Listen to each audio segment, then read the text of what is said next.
6:37 a.m. December 21st, 1944, behind a frozen stone wall in Malmedy, Belgium. A 19-year-old private named Francis Sherman Curry watched death approaching 3 SS Panzer tanks, rolling forward, unstoppable steel monsters, each one capable of reducing him to nothing in seconds.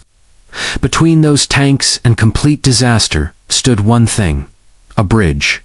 Just one bridge.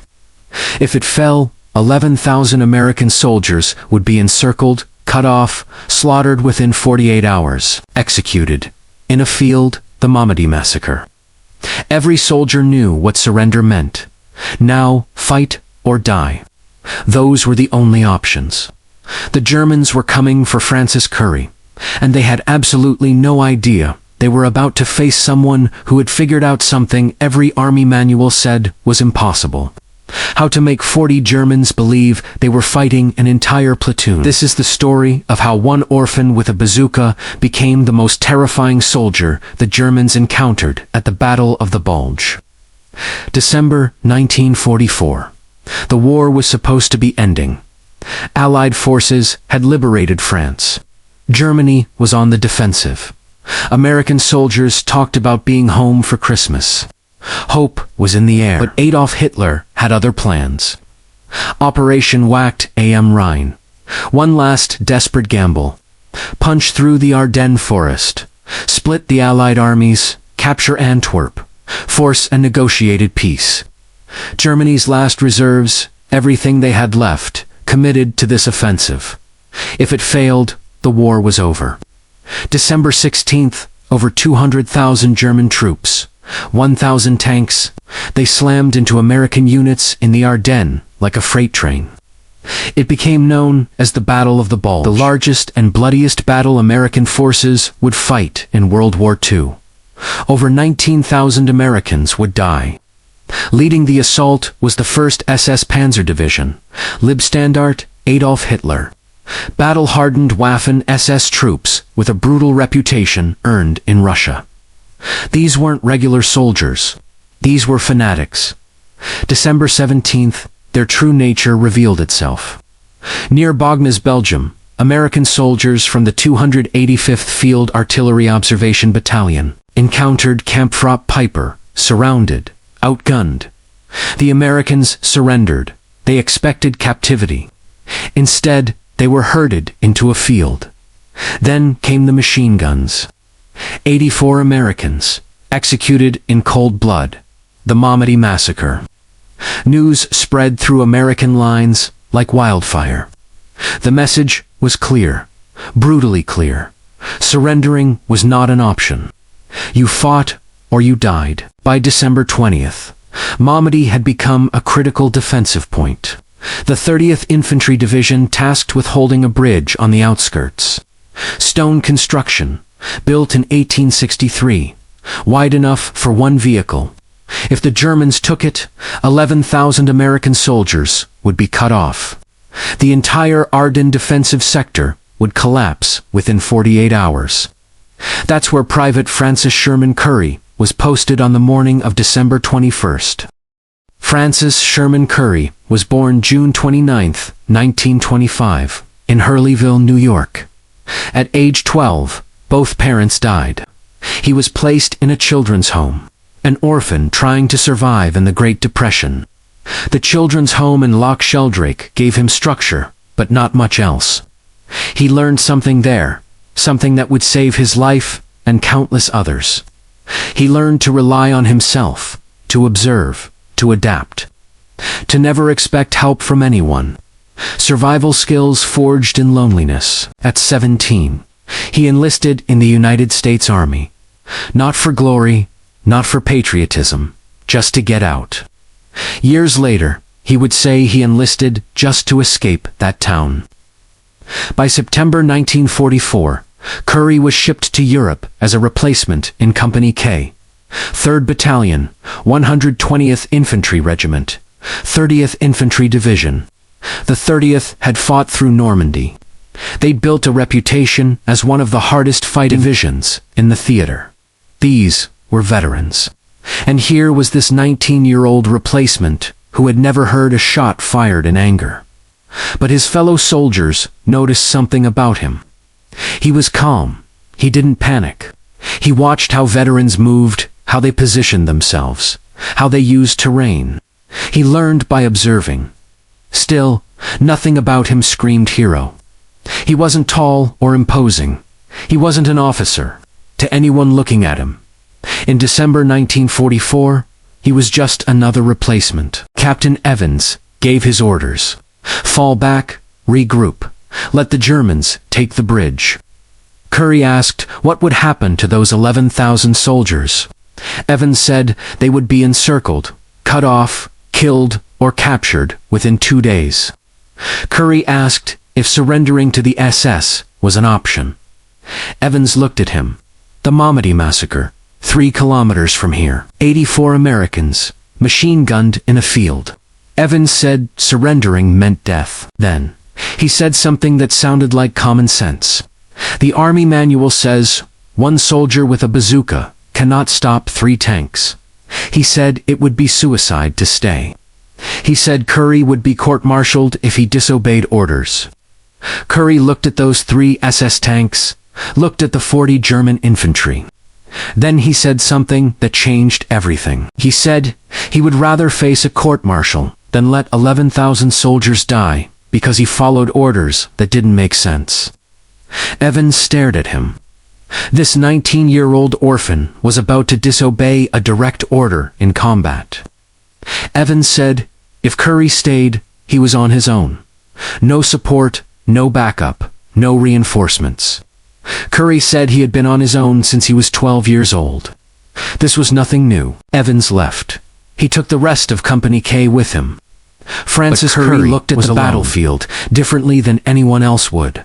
The stone wall where he crouched now, 40 meters to his left. A destroyed barn with a bazooka inside. 60 meters behind him, a wrecked half-track with a .50 caliber machine gun. 80 meters to his right, disabled German tanks with anti-tank grenades. 4 positions, all within sprinting distance. Different firing angles. His mind calculated if he hit the first tank from the barn, then moved to the half-track, then to the disabled tanks, the Germans would think they were facing multiple defenders, multiple bazookas coordinated fire. But they weren't. It was just Curry. In war, perception is reality. If he could make them believe the bridge was heavily defended, they would hesitate. They would call for reinforcements. Hesitation was how you survived when outnumbered 40-1. The Army manual said, stay in one position. Curry was about to prove the Army manual was written by people who had never fought alone. He raised his Browning automatic rifle. The lead tank was 280 meters away. He fired. Commander slumped backward. The tank's machine gun opened up immediately. Bullets tore into the stone wall. Curry dropped flat. He counted seconds, waited for a pause. Then he ran, sprinted toward the barn. Machine gun fire erupted. German infantry started shooting. He reached the barn and crashed through the doorway. Private First Class John Swanson was inside, pressed against the wall. A bazooka with 4 rockets. Curry grabbed the bazooka. Swanson grabbed the rockets. They moved to the side door. The tanks were 240 meters away now. Curry loaded. Swanson armed the fuse. Curry stepped out and aimed at the lead tank, center mass. The bazooka kicked the rocket, streaked across the gap. Impact. It hit the turret ring. Fire and smoke erupted. The tank rolled backward. The crew bailed out. 1 down. The second, Panzer's main gun, swung toward the barn. Curry told Swanson to stay. Keep the Germans looking here. Then he ran toward the half-track. German infantry saw him running across open ground and opened fire. He reached the half-track and dove behind it, just as the German tank fired at the barn. The explosion tore through the barn wall where Curry had been 10 seconds earlier. But Curry wasn't there. From behind the half-track, he had a clear angle. The half-track had a .50 caliber machine gun. The bolt was jammed. He cleared it. Chambered a fresh round. The German infantry were advancing. They thought Curry was still in the barn. Curry opened fire. The .50 caliber walked across the formation. Germans scattered. Some dropped. The rest retreated. The Germans were confused now. Muzzle flash from the barn. Now fire from a completely different position. How many Americans were defending this bridge? While the Germans were pinned, Swanson fired the bazooka from the barn. The rocket hit the 2nd Panzer low. The tank lurched and stopped. The left track came off. Mobility killed. The German infantry were shouting now, panicking. Bazooka from the barn, machine gun from the half-track. 2 different positions. Multiple American defenders. That was the trick. Move fast enough, they can't track you. Fire from multiple positions. Create the illusion you're not alone. Curry abandoned the half-track. He sprinted toward the disabled German tanks. He reached the destroyed Panzer and found M9 anti-tank grenades with shaped charge warheads. The 3rd tank was advancing. He grabbed about 120 meters away, moving cautiously. The crew had already seen 2 tanks destroyed. Curry waited, let it come closer. At 70 meters, he stood up. German infantry saw him and started shooting. Curry threw the first grenade at the infantry. It exploded. 2 Germans dropped. The rest scattered.